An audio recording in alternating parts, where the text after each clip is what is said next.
Right, good afternoon again, year 30. I just watched my last video and realized that there's a little bit in the middle where we all meet on Teams, and I apologize about that. I'll see if I can edit it, make that a little bit better, okay? I hope that that was a useful essay. I thought it was interesting looking at Ella's plan, which I thought was very solid, and that's why I screencasted it. And we could see where maybe there would be small improvements in the future. I think rather than doing lots of plans in the future, you're probably best now to send me essays and then I will mark those and give you feedback, okay? So today we're going to look at the unseen question in the exam. I think it's probably the most difficult question on that particular paper. The poems can come from any era and you're given virtually no context whatsoever other than the author and the date of publication. Let's not forget that the key thing to an unseen, as it is to every single kind of essay, is to make sure that you have a proper argument, okay? I think in this one it's easier than the prose unseen on paper 2 because you're given a statement and that statement forces you to argue. So we're told in this particular case that both the following poems about the experiences of childbirth and motherhood, and indeed they are, okay? So that's just a factual statement. You could have worked that out yourself. This is the key statement we need to look at, which is that Lord's poem celebrates being a mother, whereas Stevenson's does not. Well, that's the assertion, isn't it? And now we have to decide whether we agree with that or not.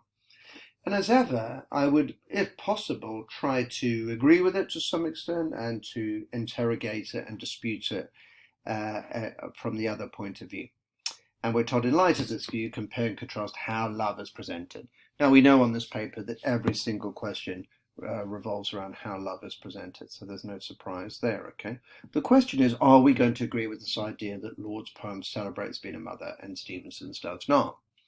Most of you felt that that was in fact true, for obvious reasons. And as I do the screencast today, one of the things I'm going to show you is I think you need to take a more subtle reading of the second poem that we'll look at, which was called The Victory, okay? I think many of you misread this poem. I don't think that I particularly punished you in the marking of that. It's just that I think that there's a kind of subtle level of meaning that we should look at today. The difficulty, of course, is in an unseen, you don't have that much time to read. So you're looking to annotate 2 poems. Then you're looking to find at least 2 links between them. And they can be points of comparison, of likeness, and they can be points of contrast or difference, okay? So we'll revise the whole idea of what I would do if I were you getting these a question like this, okay? So the key thing when you do get an unseen question is to go to this bit and say, what is the argument that's been presented, okay? And in my response to this is going to be, Lord's poem uncritically celebrates being a mother, and it creates a kind of halcyon, beautiful idea of motherhood, etc., that you could argue is slightly idolized, and within the kind of Virgin, Madonna, and Child tradition of deifying the mother. I would say that my own argument would be that Stevenson also celebrates motherhood, but in a much more complex way. I don't tend to use the word realistic, but you could say, in this particular context, you could say, yeah, it's a much more realistic interpretation and presentation of what it is to be a mother. And in some ways, you might argue it's a more mature poem because it embraces some of the difficulties that comes with that enormous task. So the first thing is that now I am forever with child. Being with child, of course, tended to mean, it's an archaism, it tends to mean pregnant, okay? So it sounds like she would be forever pregnant, which might come across as a very sort of burdensome and arduous kind of idea. The first thing, of course, is the title. The actual content of the poem belies that sense that, you know, there's difficulties of being with child forever. It is a beautiful, highly idealized idea of motherhood, and it begins almost immediately. How the days went while you were blooming within me. I remember each upon each. Well, here's our first metaphor, blooming within me. Again, this kind of very beautiful idea of nature. We're going to see that there are lots of images here of kind of flowers. They're gentle. It's pastoral imagery, isn't it? in which motherhood and pregnancy is presented in this very uncomplicated manner. There's no sense of morning sickness here and many of the difficulties that women go through. Merely we have the term blooming, and then we have the susura here. The swelling changed the planes of my body, and how you first fluttered, then jumped, and I thought it was my heart. Well, firstly, we see that we have this éjamment, and this éjamment creates this sense of flowingness, which kind of replicates the idea of growth. In the past, I think it's fair to say that as a class, we've been a lot weaker on form and structure than we have on language analysis. So let's not forget, when we're talking about poetry in particular, and certainly also Othello, it's absolutely key that we're looking at things like the length of lines, we're looking at rhyme patterns and rhythm patterns, we're looking at éjamment, the use of susurras, pauses, and the important thing is not to feature spot, but to say, what do these things do? For instance, take the susura here, the swelling changed the planes of my body. It's a beautiful poised susura. It's not a break. It's not a rupture at all. It's a woman looking with a sense of marvel at the changes of her own body.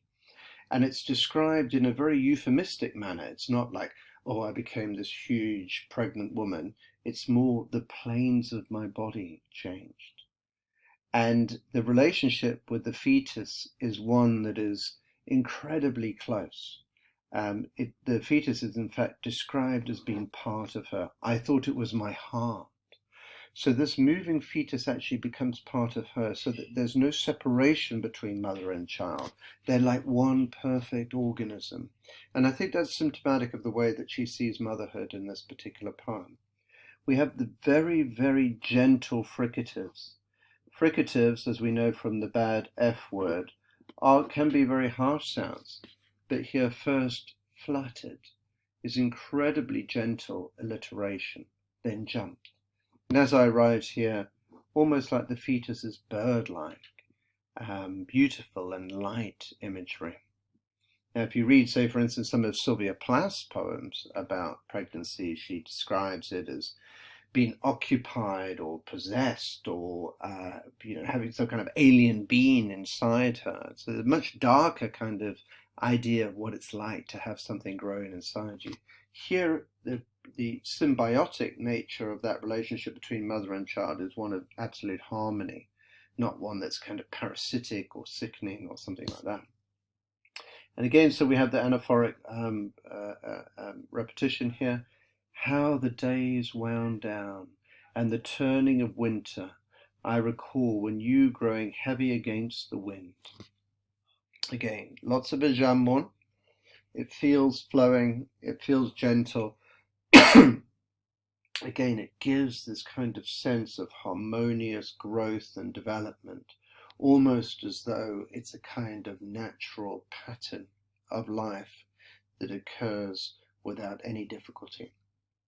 I thought, now her hands are formed, and her hair has started to curl.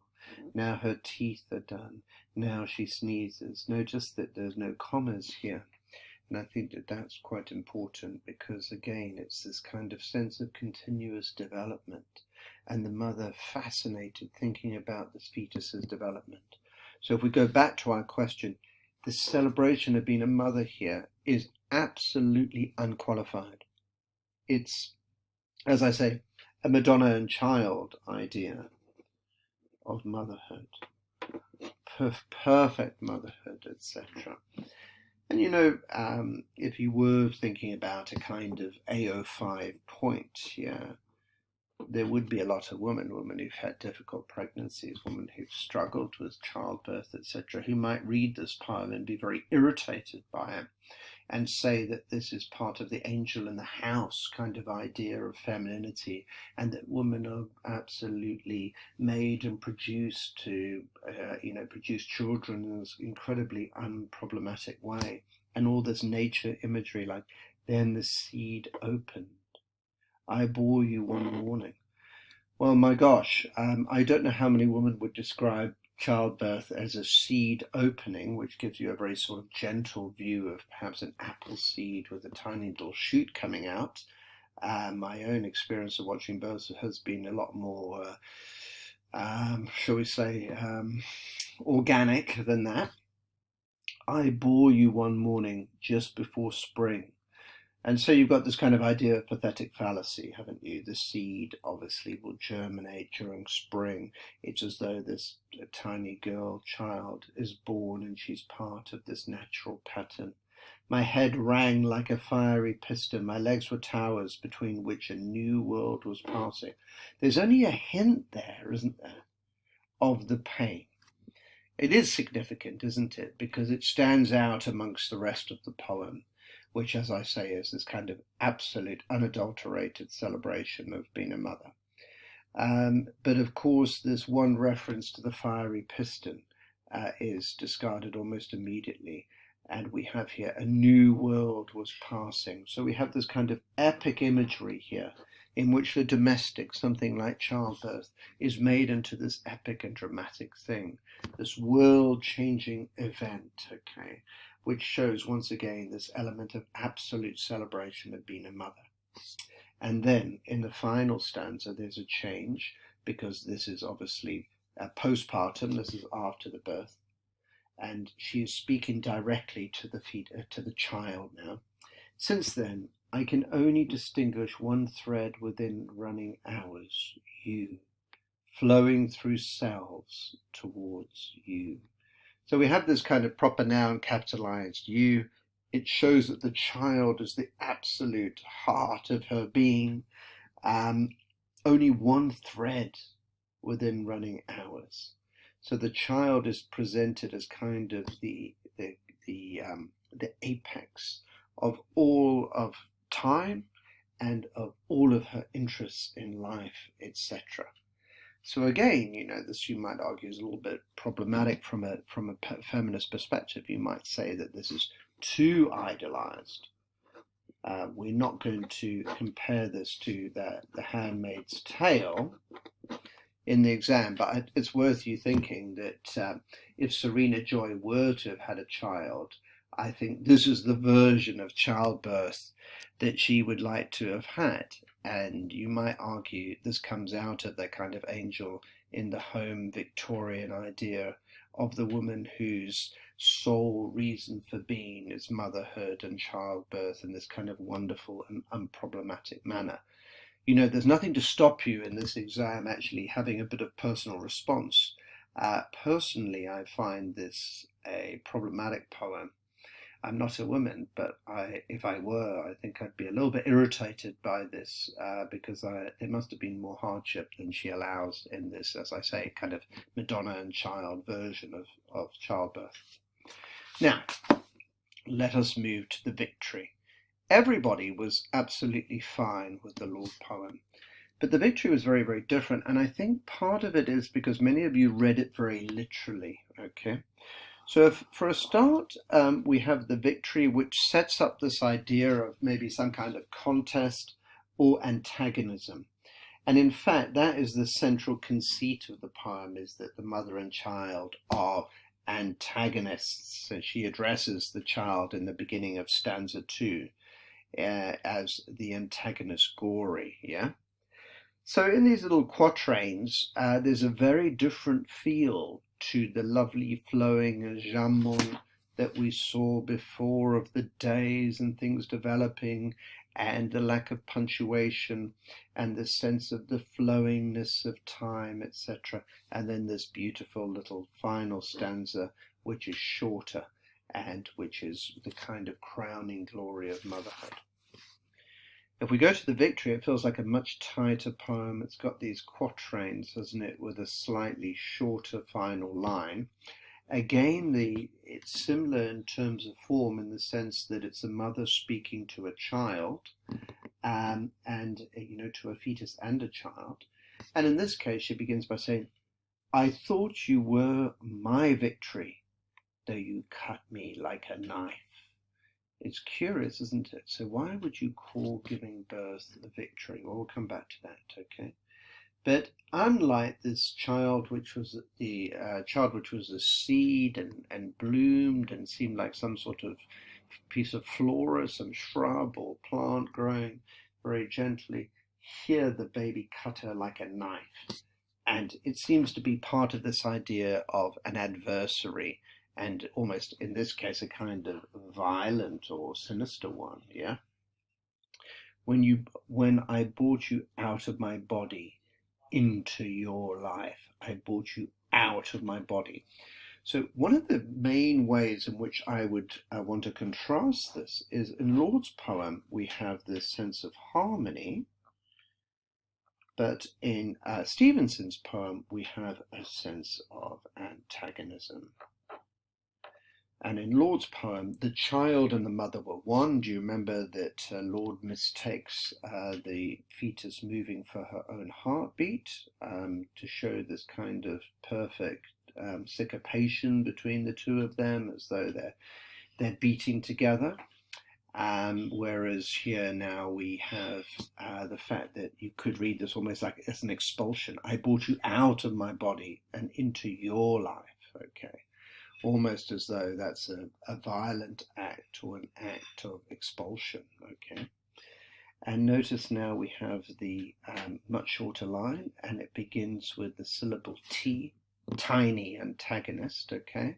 Now, unlike most verse, which is iambic, okay, this is certainly not iambic, it's trochaic, tiny antagonist. So you see we have the emphasis on the T there, and lots of T sounds there, antagonist. What's the tone of that? Very interesting to do, isn't it?